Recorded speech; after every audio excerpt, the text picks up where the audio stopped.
শুরু হয়ে গেছে ভারত পাকিস্তান যুদ্ধ। প্রতিশোধ নিতে যে কোনো সময় ভারতে হামলা চালিয়ে বসতে পারে পাকিস্তান। চূড়ান্ত অনুমোদন দিয়েছেন শাহবাজ শরীফ। ভারতের গর্ব রাফাল যুদ্ধ বিমান গুড়িয়ে দিয়েছে পাকিস্তান। পাল্টা হামলা চালিয়ে নয়াদিল্লির বুকে কাঁপন ধরিয়েছে ইসলামাবাদ। ভারত পাকিস্তান যুদ্ধে প্রাণ যেতে পারে 12.5 কোটি মানুষের, এমনকি পরমাণু হামলা পর্যন্ত গড়াতে পারে এই যুদ্ধ। আগেই শঙ্কা করেছিল যুক্তরাষ্ট্রের গবেষকরা। যুদ্ধের প্রস্তুতি আগেই নিয়ে রাখতে বলেছিলেন ডক্টর মোহাম্মদ ইউনূস। কতটা প্রস্তুত বাংলাদেশ, সেই প্রশ্ন রয়েছে। ভারত পাকিস্তান যুদ্ধ পরিস্থিতি নিয়ে উদ্বেগ বাড়ছে বাংলাদেশের। গভীরভাবে পরিস্থিতি পর্যবেক্ষণ করা হচ্ছে, জানালো পররাষ্ট্র মন্ত্রণালয়। আগাম কোনো হুঁশিয়ারি ছাড়াই পাকিস্তানে ক্ষেপণাস্ত্র হামলা চালিয়ে বসল ভারত। এতে রীতিমতো যুদ্ধ খেলা শুরু হয়ে গেছে। কয়েকদিন ধরে যে শঙ্কা দেখা দিয়েছিল সেটাই করে দেখালো নয়াদিল্লি। এতে পুরো দক্ষিণ পূর্ব এশিয়া একটি ঝুঁকির মধ্যে চলে গেল বলে শঙ্কা করা হচ্ছে। ভারতীয় গণমাধ্যমগুলো বলছে, পাকিস্তানের 6টি স্থানে বিমান হামলা চালিয়েছে ভারত। এতে অন্তত 8 জন বেসামরিক নাগরিক নিহত এবং 33 জন আহত হয়েছেন। পাল্টা হামলায় পাকিস্তানের 4টি যুদ্ধ বিমান ভূপাতিত করার দাবি করেছে পাকিস্তানও। এছাড়া দুই দেশের সীমান্ত রক্ষীদের মধ্যেও ব্যাপক গোলাগুলি হয়েছে রাতে। বুধবার ভোরে এক সংবাদ ব্রিফিংয়ে আইএসপিআর জানায়, গত রাতে অকারণ এবং কাপুরুষোচিত আগ্রাসনে ভারত 6টি স্থানে মোট 24টি হামলা চালিয়েছে। জানানো হয়, মুজাফফরবাদে বিলাল মসজিদের কাছে হামলায় এক শিশু আহত হয়েছে এবং মসজিদের কাঠামো ক্ষতিগ্রস্ত হয়েছে। কোটলির আব্বাস মসজিদেও হামলা হয়েছে বলেও অভিযোগ করা হয়। আইএসপিআরের মহাপরিচালক জানান, পাকিস্তান সেনাবাহিনী এই ভিত্তিহীন আগ্রাসনের বিরুদ্ধে দৃঢ় ও ব্যাপক প্রতিক্রিয়া দিচ্ছে।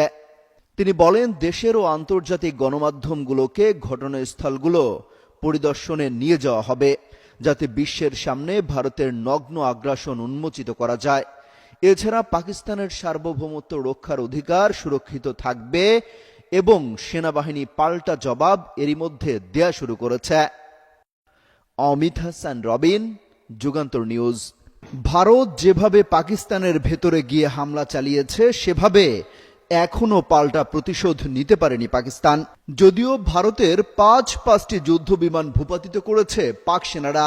এমন পরিস্থিতিতে ভারত যদি আবারও পাকিস্তানে হামলা করে বসে, তাহলে পাকিস্তান সেনাবাহিনীও আঙ্গুল চুষবে না, তারাও পাল্টা হামলা চালিয়ে জবাব দেবে। এ নিয়ে সর্বোচ্চ মহলের অনুমতিও পেয়ে গেছে পাকিস্তান সেনাবাহিনী।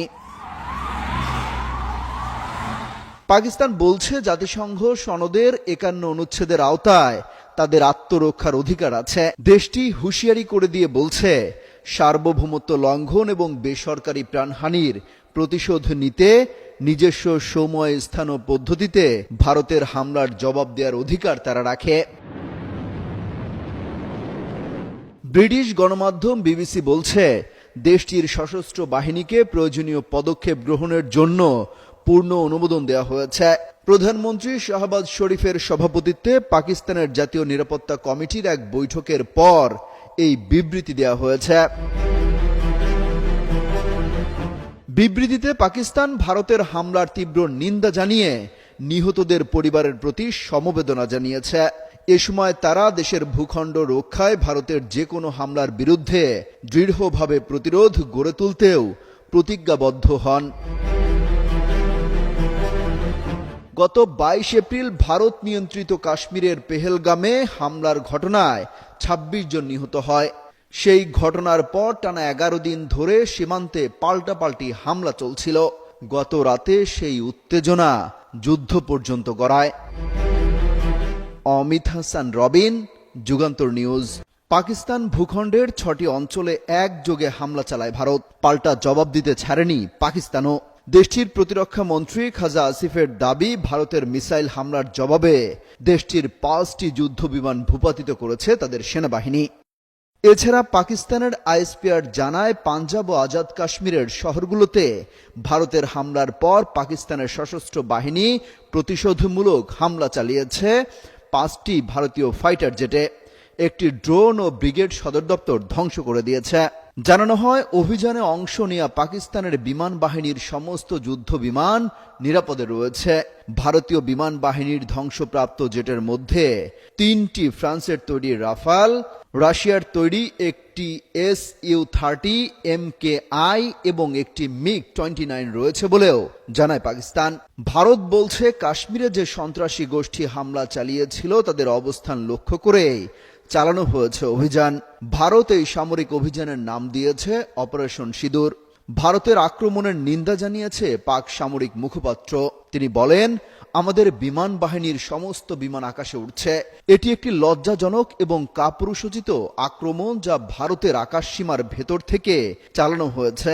তাদের কখনোই পাকিস্তানের আকাশসীমায় অনুপ্রবেশ করতে দেয়া হয়নি। অমিত হাসান রবিন, যুগান্তর নিউজ। কাশ্মীর বিরোধের জের ধরে ভারত ও পাকিস্তান পারমাণবিক যুদ্ধে জড়িয়ে পড়বে। তাৎক্ষণিকভাবে প্রায় 12.5 কোটি মানুষের প্রাণহানি ঘটবে। এর ফলে জলবায়ুর উপর যে বিরূপ প্রভাব পড়বে তাতে অনাহারে মারা যাবে আরও বহু কোটি মানুষ, যার সূত্রপাত হবে ভারত আগে পাকিস্তানের কাশ্মীরে হামলা চালাবে। নিজেদের আত্মরক্ষার্থে পাকিস্তান পরমাণু হামলা চালিয়ে বসবে, আর সেটা 2025 সালেই হবে। ঠিক এভাবেই আজ থেকে প্রায় 6 বছর আগে 2019 সালে আমেরিকার রাটগার্স বিশ্ববিদ্যালয়ের এক গবেষণায় এসব আশঙ্কা প্রকাশ করা হয়। সেই সময়ই এ নিয়ে বিস্তারিত প্রতিবেদন প্রকাশ করে বিবিসি বাংলা। সেই প্রতিবেদন এখন অনেকেই শেয়ার করছেন, লিখছেন যুক্তরাষ্ট্র আগেই জানতো কিভাবে কখন পরমাণু যুদ্ধে জড়িয়ে পড়বে চিরবৈরী ভারত পাকিস্তান। সেখানে কিছু কাল্পনিক দৃশ্য তুলে ধরা হয়। উল্লেখ করা হয় ভারতীয় পার্লামেন্টে বোমা হামলা চালাবে একজন সন্ত্রাসী, নিহত হবেন ভারতীয় নেতারা। জবাবে ভারতীয় সেনাবাহিনী পাকিস্তানের ভেতরে প্রবেশ করে আক্রমণ চালাবে। নিজেদের রক্ষার্থে পারমাণবিক বোমা ব্যবহার করবে পাকিস্তান। এরপর ভারতও তাদের পারমাণবিক বোমা ব্যবহার করবে। দুই দেশই তখন তাদের কাছে যত পরমাণু অস্ত্র আছে সেসব নিয়ে যুদ্ধে জড়িয়ে পড়বে। সেই সময় আরেকটা দৃশ্যও কল্পনা করা হয়। বলা হয় কাশ্মীরে আক্রমণ করবে ভারত, তারপর শুরু হয়ে যাবে পারমাণবিক যুদ্ধ। তবে দুই দেশই যদি বিচার বুদ্ধি সম্পন্ন নেতারা ক্ষমতায় থাকেন তাহলে হয়তো এরকম কিছু হবে না, এবং এ কারণেই এখন পর্যন্ত সেরকম কিছু হয়নি বলেও ওই 2019 সালে আভাস দেওয়া হয়েছিল। কিন্তু এরকম আরো নানা রকমের কাল্পনিক দৃশ্য তৈরি করা যায়, যার ফলে পরিস্থিতি নিয়ন্ত্রণের বাইরে চলে যেতে পারে।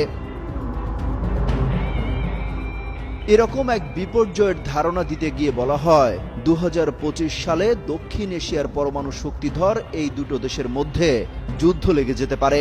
1998 সালে ভারত ও পাকিস্তান আণবিক বোমা পরীক্ষা চালিয়েছে। এরপরে গত 26 বছর চলে গেছে। এর মধ্যে কার্গিল যুদ্ধ হয়েছে ঠিকই, কিন্তু সে সময় এবং তারপর থেকে কখনোই আণবিক বোমার ব্যবহারের কথা ওঠেনি। কিন্তু এখন ঠিকই পরমাণু হামলার কথা বারবার সামনে আসছে। এতে শঙ্কা বাড়ছে গোটা দক্ষিণ পূর্ব এশিয়াতে। অমিত হাসান রবিন, যুগান্তর নিউজ। ভারত পাকিস্তানের মধ্যে রীতিমতো যুদ্ধ শুরু হয়ে গেছে। চলছে হামলা পাল্টা হামলা। ভারতের অপারেশন সিঁদুর চালানোর জেরে গোটা অঞ্চল এখন যুদ্ধের ঝুঁকিতে চলে গেছে বলেও শঙ্কা করা হচ্ছে।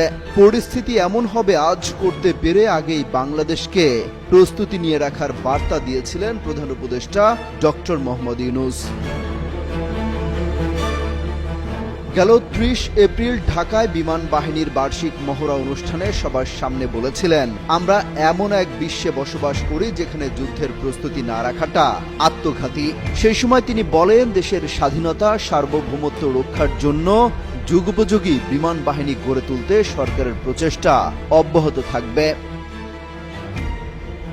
তিনি সেই সময় শঙ্কা করে বলেন, আমি যুদ্ধবিরোধী মানুষ। পৃথিবীতে যুদ্ধ হোক এটা আমরা কামনা করি না। যুদ্ধ প্রস্তুতি অনেক সময় যুদ্ধের দিকে নিয়ে যায়, কাজেই যুদ্ধ প্রস্তুতি নিয়েও একটা ঘোরতর আপত্তি। কিন্তু এমন বিশ্বে আমরা বাস করি, প্রতিনিয়ত যুদ্ধের হুমকি আমাদের ঘিরে থাকে। তো সেখানে প্রস্তুতি না নিয়ে থাকাটা অসম্ভব হয়ে পড়ে। কাজেই এই পরিস্থিতির মধ্যে যুদ্ধের প্রস্তুতি না নেওয়াটা আত্মঘাতী। প্রস্তুতি নিতে হলে আধা আধি প্রস্তুতির কোনো জায়গা নাই। এখন প্রশ্ন হলো, ভারত পাকিস্তানের এই যুদ্ধে কতটা প্রভাব ফেলবে বাংলাদেশের উপর, আর বাংলাদেশ সেই প্রভাব মোকাবেলায় কতটা প্রস্তুত, কি অবস্থানই বা থাকবে বাংলাদেশ সরকারের। এ নিয়ে অবশ্য আনুষ্ঠানিক এখনো কোনো প্রতিক্রিয়া আসেনি। তবে 1971 সালের মহান মুক্তিযুদ্ধের পর থেকেই বরাবরই যে কোনো যুদ্ধের বিপক্ষে অবস্থান নিয়ে এসেছে বাংলাদেশ। এরই মধ্যে এনসিপির মুখ্য সংগঠক সার্জিস আলম ফেসবুকে স্ট্যাটাস দিয়েছেন। তিনি লিখেছেন, মাতৃভূমির নিরাপত্তা ও সার্বভৌমত্ব রক্ষায় দল, মত, ধর্ম, বর্ণ নির্বিশেষে আমরা ঐক্যবদ্ধ এবং আপোষহীন। অমিত হাসান রবিন, যুগান্তর নিউজ। কাশ্মীর ইস্যুতে উত্তেজনার মধ্যে হামলা পাল্টা হামলায় রীতিমতো যুদ্ধ শুরু হয়ে গেছে ভারত পাকিস্তানের মধ্যে। কাশ্মীরের পর্যটকদের উপর বন্দুক হামলার পাল্টা জবাবে বুধবার গভীর রাতে পাকিস্তানে অপারেশন সিঁদুর চালায় ভারত। ভয়াবহ এই অপারেশন সিঁদুর আসলে কি? নেপথ্যে কোন বড় পরিকল্পনা? এই নামে কি কোনো গভীর ইঙ্গিত দিতে চায় ভারত? এই সকল প্রশ্ন এখন রহস্য হয়ে দাঁড়িয়েছে। এই নামকরণের পেছনে যে প্রতীকী তাৎপর্য রয়েছে সেটিকে তুলে ধরেছেন নিউ ইয়র্ক ভিত্তিক পাকিস্তানি লেখক আজাদ ইসার। সামাজিক মাধ্যম এক্সে আজাদ লেখেন, যমুনা স্মার্ট রেফ্রিজারেটর, স্মার্ট লাইফে স্মার্ট রেফ্রিজারেটর। ভারত অপারেশন সিঁদুর নামকরণ করেছে। এর প্রতীকী অর্থকে অবহেলা করা উচিত নয়। সিঁদুর হলো এক ধরনের লাল রং যা হিন্দু বর তার কনের কপালে পরিয়ে দেয় বিবাহের প্রতীক হিসেবে। এটি একটি ফ্যাসিস্ট হিন্দু জাতীয়তাবাদী মানসিকতা, যেখানে পাকিস্তানকে নিজেদের ভূখণ্ড হিসেবে চিহ্নিত করে ভারত নিজেকে একটি সাম্রাজ্য হিসেবে উপস্থাপন করেছে। মূলত এই টুইটে তিনি প্রশ্ন তুলেছেন, কেন একটি সামরিক অভিযানের নাম এমন একটি ধর্মীয় ও সাংস্কৃতিক প্রতীকের নামে রাখা হলো, যার মধ্য দিয়ে একটি ভূখণ্ডকে দখল বা মালিকানার চিহ্ন হিসেবে দেখানো হয়। আজাদ ভারত সরকারের সাম্প্রতিক পদক্ষেপকে কেবল সামরিক নয়, বরং ধর্মীয় জাতীয়তাবাদের প্রতিফলন হিসেবে চিহ্নিত করেছেন। সামাজিক মাধ্যম ফেসবুকে আজাদ ইসার টুইটার শেয়ার করে তিনি লেখেন, গবেষণা করেছি, এতটুকু নিশ্চিতভাবে বলা যায়, হিন্দুত্ববাদীরা পুরো উপমহাদেশে আধিপত্য বিস্তারে স্বপ্ন দেখে। এই কারণে মোদী সরকারের মন্ত্রীরা এবং সামাজিক মাধ্যমে উগ্র হিন্দুত্ববাদীরা গাজায় গণহত্যার সমর্থন করে এবং বারবার বলে যে পাকিস্তান ও কাশ্মীরদের সাথেও একই ব্যবহার করা উচিত। ভারত সরকার কিংবা সামরিক নেতৃত্বের কেউ অবশ্য অপারেশন সিঁদুর অভিযান নামকরণ নিয়ে কোনো মন্তব্য করেননি।